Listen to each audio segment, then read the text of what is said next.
Hello students, रचनास creation करची से कलम तक में आप सबका स्वागत है। मैं हूं रचना और आज है पर्यावरण यानी इन्वायरमेंट की क्लास।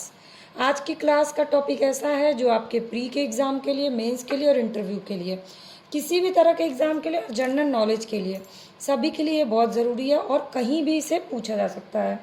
आप अपने बच्चों को भी इसके बारे में बता सकते हैं। आपका अगर खुद जो लोग एग्ज़ाम दे रहे हैं उनके लिए भी ये जानना बहुत ज़रूरी है। पर्यावरण प्रदूषण है, ये एक ऐसा टॉपिक है जिसके बारे में बेसिक से लेकर के कई लेयर्स होते हैं इसकी जानकारी का। तो मैं आपको इन सारे लेयर्स को कंप्लीट करवाते हुए पर्यावरण प्रदूषण टॉपिक कंप्लीट करवाऊंगी।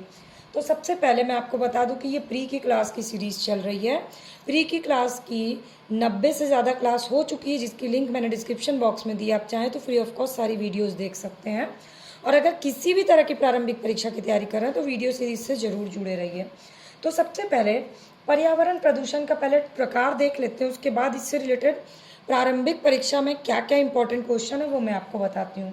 सबसे पहले डेफिनेशन में पहले बाद में बताऊँगी, पहले मैं आपको एक चार्ट के थ्रू आपको प्रदूषण के प्रकार बता देती हूँ। कुछ बेसिक जो है वो सभी को पता होगा और कुछ नई चीज़ें हैं जो अभी इन्वायरमेंट में ऐड हुई हैं इन्वायरमेंट टॉपिक में, तो वो आपको पता होना चाहिए।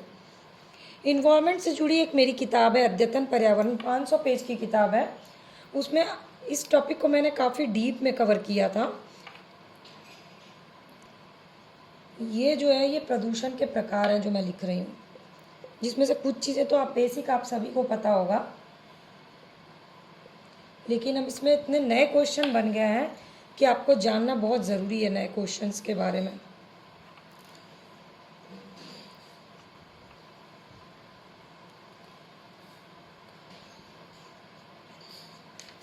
तो ये जो है ये पर्यावरण प्रदूषण के प्रकार हैं। मृदा प्रदूषण, वायु प्रदूषण, जल प्रदूषण, ध्वनि प्रदूषण, ये 4 ट्रेडिशनली चले आ रहे हैं प्रदूषण। पर इसके अलावा ग्रीन हाउस गैस इफेक्ट और नाभिकीय प्रदूषण, ये 2 नए हैं। तो अब मैं इसको कवर करवाऊंगी। तो सबसे पहले प्रदूषण क्या होता है, बेसिक डेफिनेशन। अगर प्री में भी ये लाइन पूछा जा सकता है, ये एनसीईआरटी की लाइन है। पर्यावरण में होने वाला एक ऐसा परिवर्तन, कीवर्ड्स को याद रखिएगा, जो पर्यावरण के रासायनिक, भौतिक, जैविक गुणों को नकारात्मक रूप से प्रभावित करता है, उसको पर्यावरण प्रदूषण कहते हैं। और इसी डेफिनेशन के आधार पर पर्यावरण प्रदूषण को इन भागों में बांटा गया है।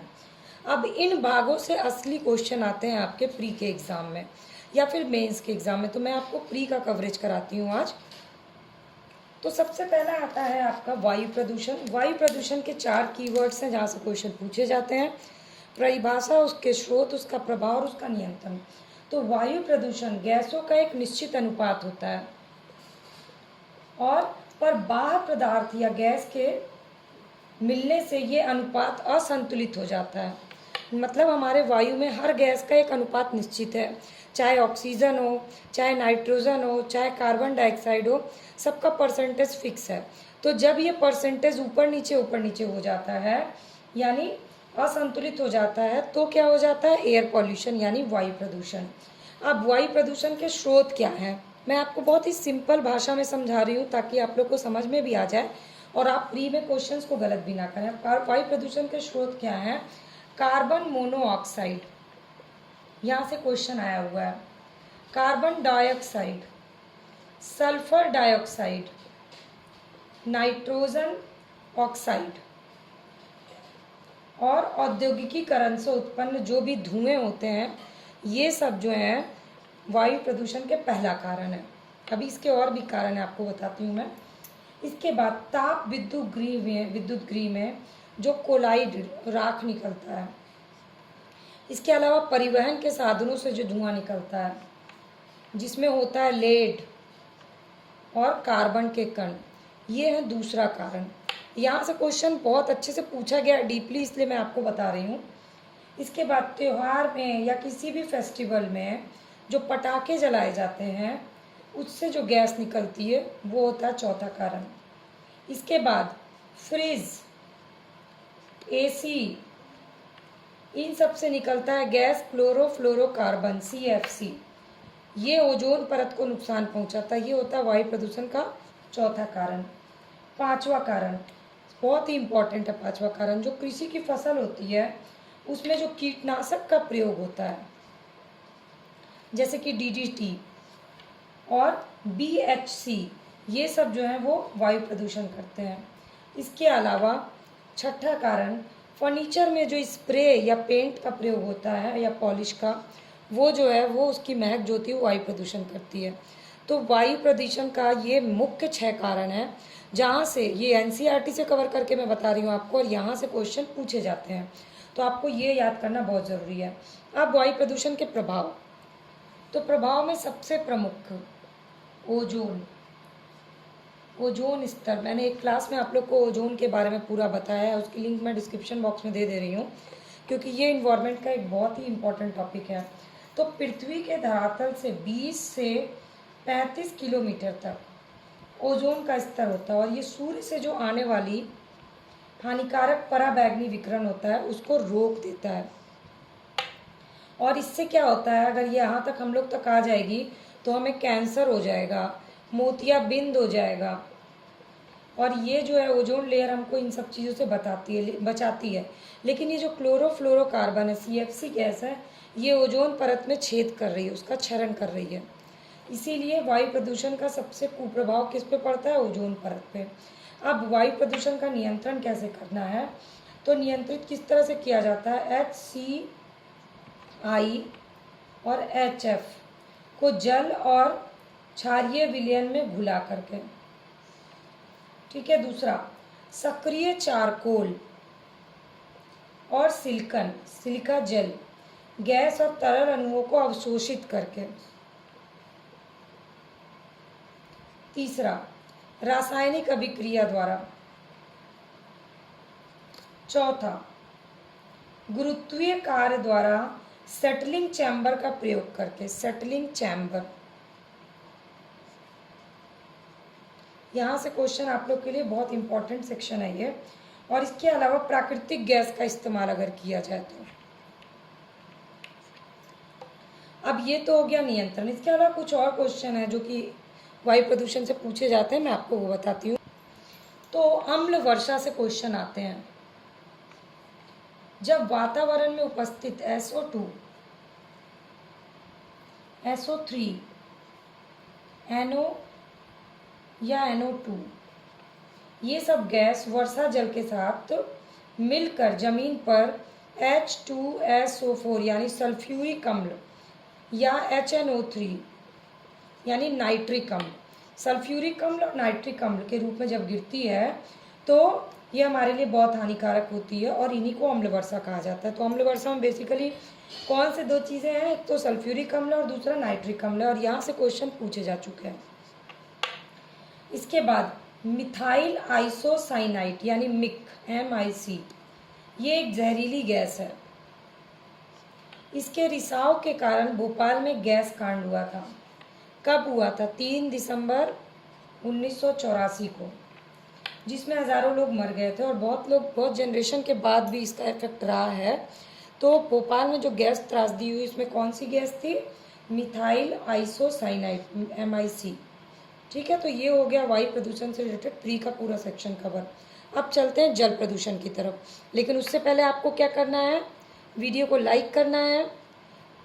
कोई भी आपके साथ के लोग पब्लिक इसकी तैयारी कर रहे हो प्री की, तो उनसे शेयर करना है। चैनल के सब्सक्राइब या फॉलो बटन को क्लिक कर लेना है ताकि रोज़ की क्लास की अपडेट आपको मिल जाए। और कमेंट सेक्शन में कमेंट करके मुझे बताना है कि आपको इन्वायरमेंट का कौन सा टॉपिक पढ़ना है। अब आगे का है जल प्रदूषण।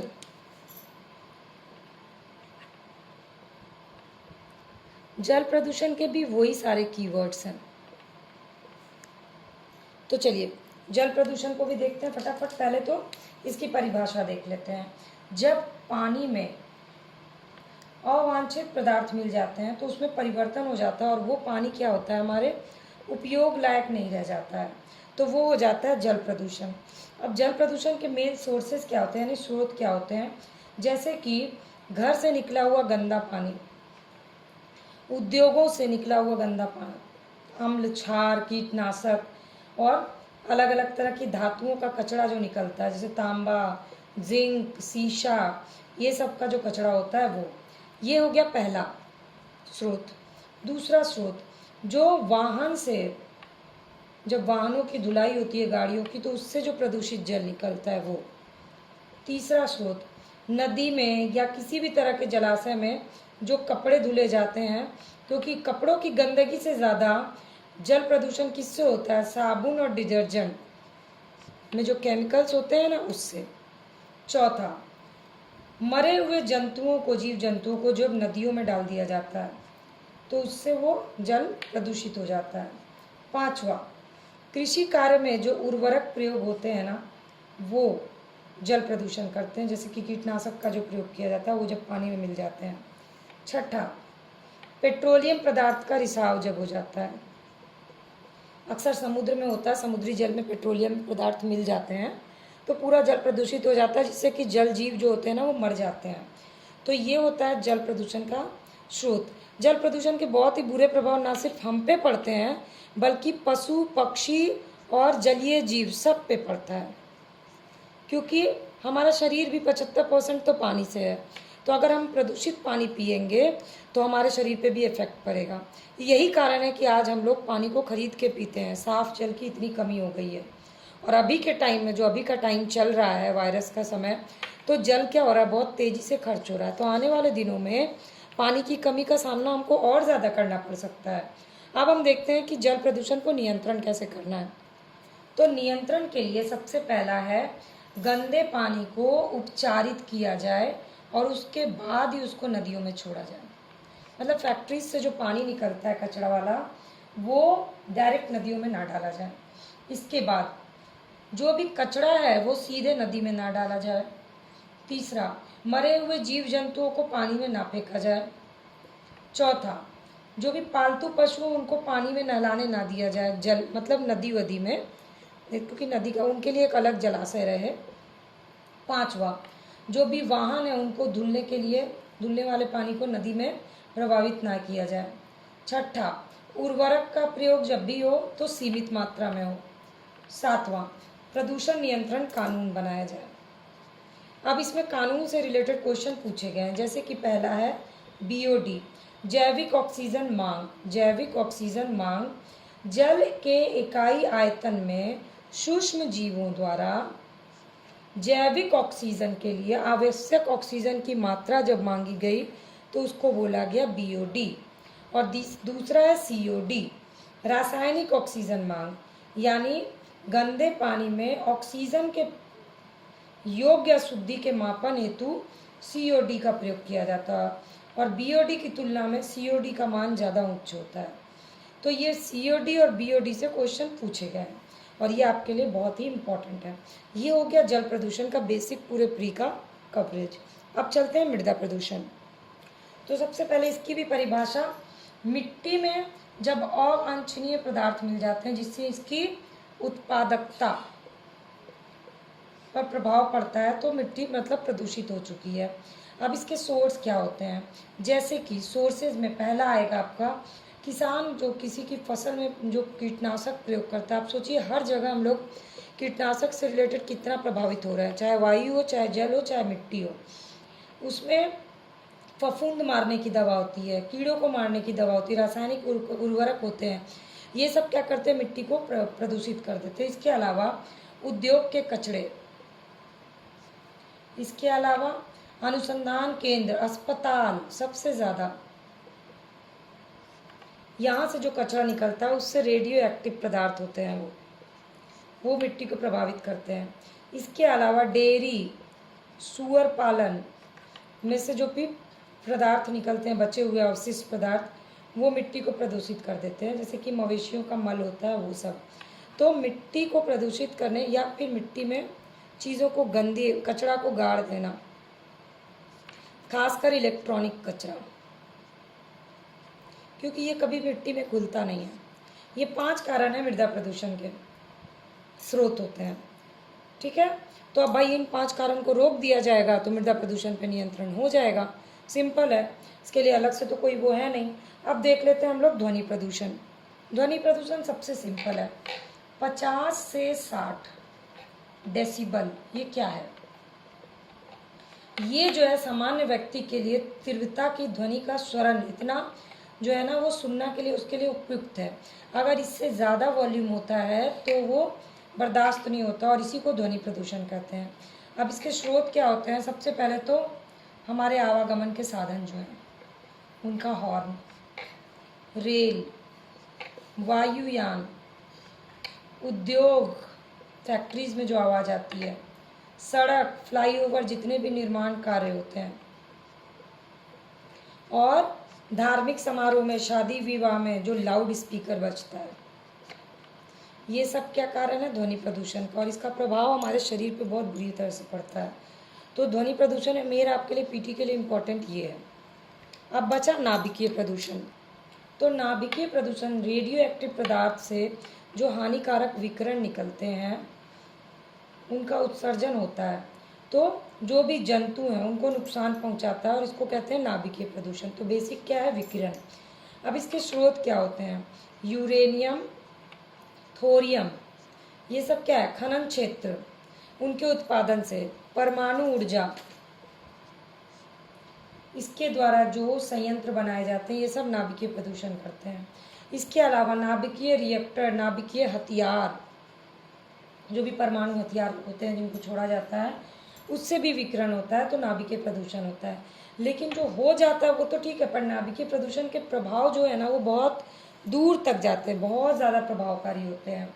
इसलिए इसको रोकना समय पे बहुत ज़रूरी होता है, क्योंकि इसका कोई भी प्रभाव हमें तुरंत नहीं दिखता है, इसका प्रभाव बहुत टाइम बाद दिखता है शरीर के ऊपर।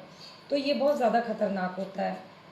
अब इसके बाद अगला इम्पॉर्टेंट है आपके लिए ग्रीन हाउस प्रभाव, जो वैश्विक ताप वृद्धि कर रहा है उसके लिए।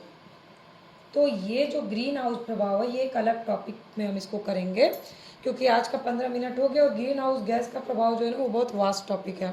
तो प्रदूषण कंप्लीट हो गया, बेसिक, ये जो है ना आपका सिर्फ बेसिक क्लास है। अब अगली वीडियो अगर आप कहिएगा, कमेंट सेक्शन में कमेंट करके बताइएगा, तो मैं बैक ईयर क्वेश्चन और नए क्या क्वेश्चन बन सकते हैं प्रदूषण से वो मैं आपको कवर करवा दूंगी एक वीडियो के थ्रू। लेकिन मुझे आप कमेंट सेक्शन में कमेंट करके बताइएगा, ऐसा ना मैं वीडियो पोस्ट कर दूं और आप लोग को इसकी ज़रूरत ही ना हो। तो जब आप कमेंट करिएगा तो मैं उसके लिए वीडियो पोस्ट कर दूंगी। वीडियो अच्छी लगेगी तो लाइक, कमेंट और शेयर करना मत भूलिएगा।